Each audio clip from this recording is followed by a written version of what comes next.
If you've watched any of my YouTube videos over the years, you'll know I am a big public transport nerd. In Moscow, that normally manifests itself in me making far too many videos about the Moscow Metro, which I use almost every single day, and I think genuinely is the best public transport system in the world. And well, guess what? The Metro has expanded yet again, and I'm off to check out the brand new stations. As I'm sure you're already aware, the Moscow Metro is absolutely huge. It has more than 250 stations that are strictly part of the underground network, and more than 150 overground stations that have been incorporated into the same system in a similar way to London. And every year the number of stations in Moscow keeps expanding, with 13 stations opened last year in 2023. Even with the ongoing economic and political situation, investment into the Moscow Metro is still going full speed ahead. This includes the building of 3 brand new lines, lines 16, 17 and 18, which will be coloured emerald, black and ruby. And once all those 3 lines are complete, which should be sometime by 2028, there will be at least 39 new stations, with the majority being open in 2026, 2027.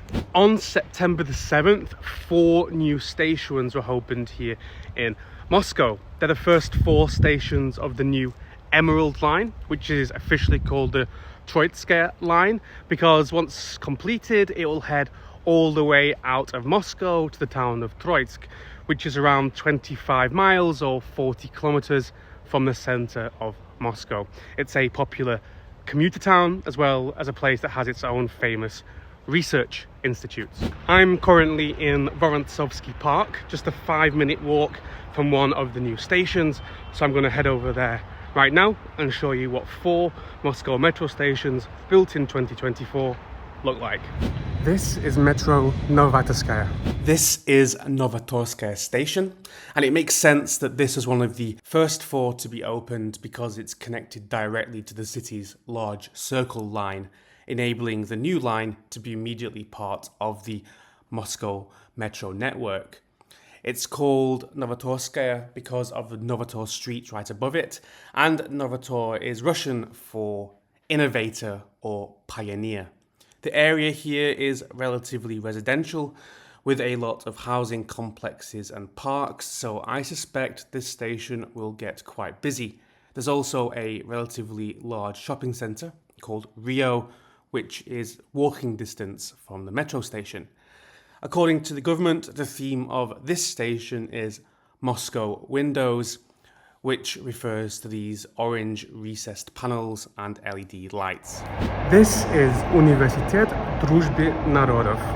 This station is named after People's Friendship University, which is a large university that will now have a metro station to serve it. The university is really popular with international students, especially from places like Africa, and I've also met a ton of Cubans who study there. The area around the station has a number of other educational institutions nearby, and the colour scheme of the station is green and blue, as you can see in the ceiling. There are also 2 mosaics, one dedicated to students and one dedicated to friendship between international peoples.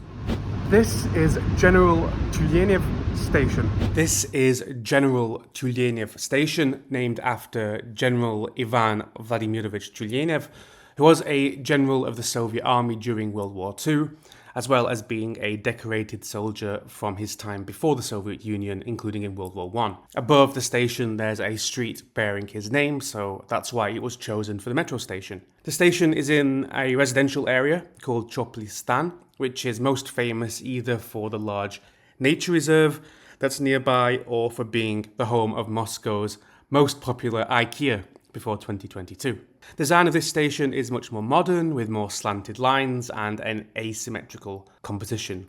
And above the escalator there's a panel made of perforated aluminium depicting General Tulyenev himself. This is Chuchskare station. The final station is this, Chuchskare.